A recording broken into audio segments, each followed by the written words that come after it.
Good evening, ladies and gentlemen. We're interviewing the candidates for the Board of Education for the November election. Right now I have with me Frank Hammell on the Democratic line. Good evening, Frank. How you doing, Ed? Very good.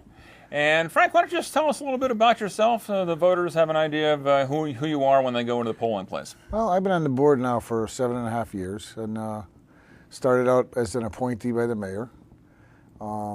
The mayor actually knew that I was involved with the kids in the school system for a long time and asked me if I would be interested in being on the board, and I jumped at the chance. Since then, I've been elected 3 terms on my own by the people of the town. And I basically like to stay involved with the kids, especially when it comes to kids. That's where my heart is. And I like to help out and give back to the community. And that's what I'm doing on the board right now. So. And I know that you were coaching biddy basketball, and you. I still do that. You still doing that? Still do that. I coach the All-Star girls. We have 2 teams this year. My head coach decided we'd take 2 teams instead of 1. So we're doing 2 teams this year, 11 and 13-year-old girls. I'm also involved with the Knights of Columbus at Our Lady of Pompeii Church. Past Grand Night twice. And I teach CCD. And that gives me a nice vehicle to kind of gauge the kids, because in teaching you give them tests and you see how they write, how they read, what their study habits are, and it gives me a good gauge as to how they're doing. And that was one of the main reasons why I wanted to stay involved, because to be quite honest with you, when I first started teaching CCD, I was giving the kids open book tests, and I was making up the test. And I made it relatively easy, with the exception of maybe one question I would never give everybody 100. And they were getting 60s and 70s, and they were happy with it. And they couldn't find the answers, and they were staring them right in the face. And it disturbed me, because if they can't find the answer when they look at a book, how do they study then? And that's mainly why I want to continue to get involved. I've seen a lot of improvement since then. Of course, the method of teaching is different now there too, so I don't give as many tests or whatever, but you still get to hear from the kids. The kids will give you an honest answer. They don't care what you're doing out there. You ask them a question about school, and they're eager to talk about it.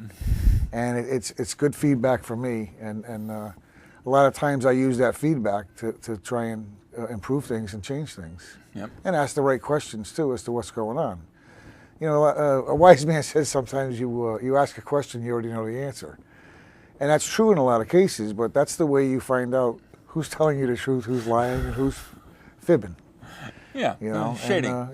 So, a lot of time I've asked questions of the superintendent or a teacher or a principal based on feedback from children that I teach and coach. And it's amazing some of the answers I get. So a lot of them are honest and some of them aren't. And that just leaves me on another route. Another avenue to try and improve things, because that's what I'm all about. It's the kids. Yeah. And for people who have been watching the show, they know I've got one issue that I've been kind of harping on for, I don't know, probably 2 years, and that's class sizes. And what do you think about the class size issue? I don't think they're terrible right now. I think that we're on a good plane there. They could be smaller. But again, budget being what they may, you need to hire more teachers to do that. And right now our budget's skyrocketing with fuel costs and electric costs and energies and all that. And, it's tough, but I think we're manageable. The school size, the class sizes are not terrible as to what they used to be. We've improved a lot. Do they need to be improved some more? Definitely. But, it's like anything else. The bottom line is the dollar, and we can only work within what we have. So I know a question arose, and it's been kind of off and on thing with Merrill, and people have heard us talk about it. But it's the question of what to do with the academy. And what do you stand on the academy? Well, I think the academy should stay. Maybe not in that building. Maybe in that building, expand it somewhat. My thing with that school is we shouldn't get rid of it. I think we should look for federal funds and state funds and renovate that building and utilize it for municipality purposes, expanding the academy somewhat. People don't realize, but in 2 years, our lease is going to be up with Pathways and Adult Ed down on Dodge Avenue. I don't want to be renting anymore. You know, that's a perfect place to put those two programs alone. You know, I know the town hall, for instance, probably outgrew itself as far as office space. You know, some of the offices that are there can go into that room, you know, that building. That building has a beautiful gym. People don't realize the value of that gym. You know, only if you're involved in basketball or whatever, but, you know, it is a valuable thing. The auditorium is in great shape. You know, I think it's worth saving. I think it's worth renovating and using it for town use. In the years that I've lived here, we have a tendency to sell off our buildings for that almighty dollar right then and there and not look down the road at the future and what the future might hold. And my thinking is we should hold on to what we have.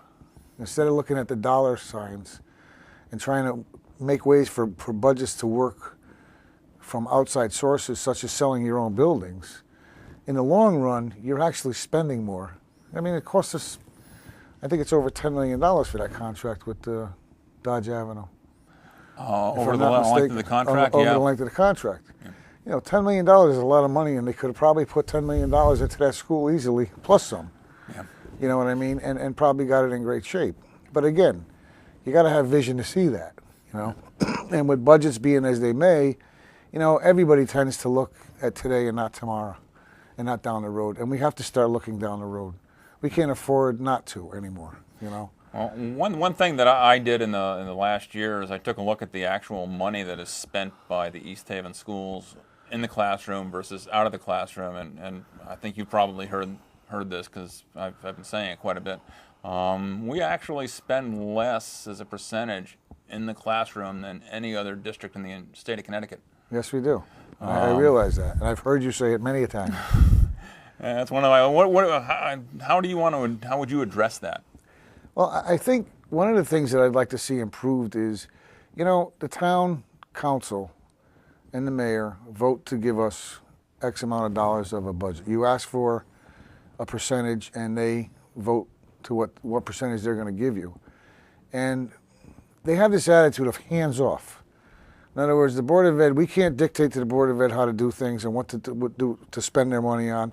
And there's always so they say, a cushion of money when they give it to us. But, you know, if they became more involved and we worked in unison together, the town council and the Board of Ed, and had a committee from the town council working with a committee from the Board of Ed, they'd be able to see where our problems are. We'd be able to understand why we might not be able to get what we want, but also they can actually see where our headaches are, you know, and where our problems lie. Right.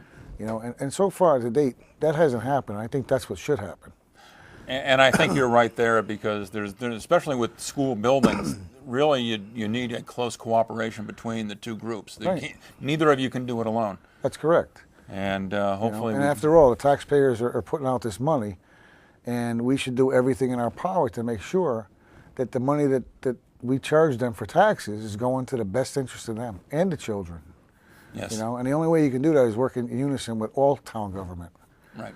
You know, and especially with the Board of Ed, because it's not about politics; it's about the kids.